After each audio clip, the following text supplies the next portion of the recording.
this is David from Off Trail Bushcraft. Wanted to shoot this video of my first aid kit that I keep in my everyday carry bag. Now this is a first aid kit, but it also says survival tools with it. It's basically a base kit for covering fire along with first aid. It's essentially what it's for. So on the back, I have, with electrical tape taped on, a triangular bandage. This is 90 by 90 by 127. It's a large bandage, so it has a lot of uses. And if you're familiar with a triangular bandage, you'll know just how effective it is in a first aid situation. Now, on the inside, I have another item for if I come across someone who requires first aid, and this is a face shield. So if somebody requires CPR or mouth-to-mouth resuscitation, this will just provide that barrier for you to keep you safe while helping another individual. Then, right on the top, just some band-aids and alcohol pads for dealing with minor nicks on the fingers. Those things would not be life-threatening in any way, but they can be very aggravating. So by having just some band-aids and some alcohol pads, it can make your time in the woods or even at work just a bit easier. The main contents of the kit then, I have some petroleum jelly in a small container with some cotton mixed in. You can use this for fire, you can use this as a salve. It has a plethora of uses, so I think it's worth carrying in this kit.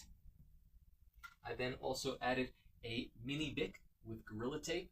Again, multiple uses. If you need to sterilize something, obviously if you need to start a fire, and some extra bandaging material. I also have a heavy-duty tweezer. Okay, this is primarily for removing ticks, but also you can use it for splinters, things like that that get embedded in the skin. I then have a can opener and bottle opener. This is a knockoff of a P38, but I like having it just in case I come across something in the woods where I want to start harvesting or foraging items. Then for signaling, I have the Slim Rescue Howler by SOL, and it's very loud, so I like having that, and the fact that it's bright orange makes it easy to find in a low light environment. I then just have a collection of paper clips and safety pins in here, and a large needle, which has a lot of uses in first aid. One thing of note, something I added, is this small bung. It's not made of cork or rubber, it's actually made of birch polypore.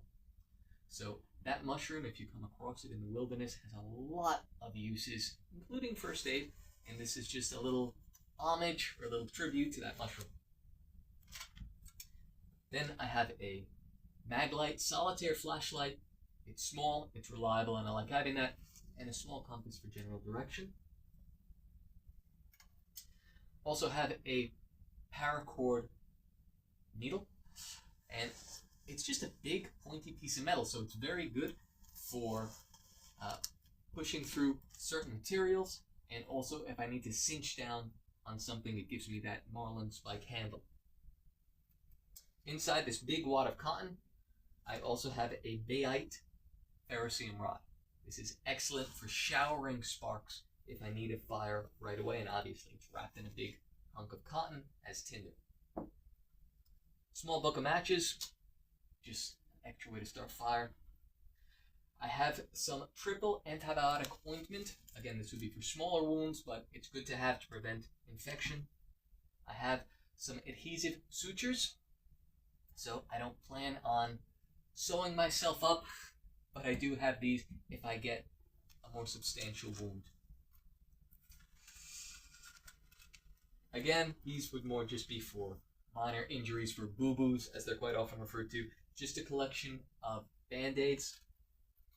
But bearing in mind, this is for hiking, it's for everyday use. Walking around, I have this bandage here. You can't tell on camera, but it's got a bunch of cutouts for various types of blisters. So it's just, if somebody I'm with, or myself, I get a blister, I don't, but I've been on walks where people have been nearly disabled from blisters, so I like having that with me.